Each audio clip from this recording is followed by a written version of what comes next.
સૌરાષ્ટ્રનું પાટનગર એવા રાજકોટના ધબકતા હૃદયની અંદર આશા અને અપેક્ષાઓનો દીપ જલાવવા માટે રાજકોટને વંદન કરવા આવ્યો છું। રાજકોટના જનજનના આશીર્વાદ લેવા આવ્યો છું।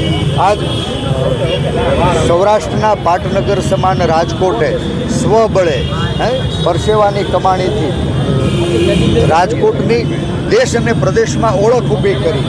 રાજકોટના કેટલાય મધ્યમવર્ગીય પરિવારોએ પોતાની મૂડીથી રાજકોટના પાદરમાં પાયો નાખી અને એ સબમર્સિબલ પંપનો ઉદ્યોગ હોય, ફાઉન્ડરી ઉદ્યોગ હોય, ઓટોમોબાઈલ ઉદ્યોગ હોય, ગોલ્ડ જ્વેલરી અને ઇમિટેશનનો ઉદ્યોગ હોય, એ દેશ અને પ્રદેશમાં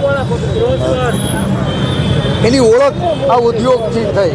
વેપાર ધંધા ઉદ્યોગ ફૂલા ફાયલા તો ભૂતકાળમાં મારા યુવાનોને રોજગાર પ્રાપ્ત થયા। કમનસીબે જે રાજકોટની ભૂમિએ 4 જેટલા મુખ્યમંત્રીઓ આપ્યા, નેતાઓ મજબૂત પસંદ કર્યા, પણ મજબૂત નેતાઓ રાજકોટની આશા અને અપેક્ષાઓ પરિપૂર્ણ કરવામાં નિષ્ફળ નીવડ્યા। લોકોએ સ્વમૂડીથી વેપાર ધંધા અને ઉદ્યોગનો પાયો તો નાખ્યો, પણ એને દોડવું હોય અને જો સરકારી સહાયનો ઢાળ મળે તો મારું રાજકોટ એ વિશ્વની અંદર પોતાની અલગ ઓળખ ઊભી કરી શકે। કમનસીબે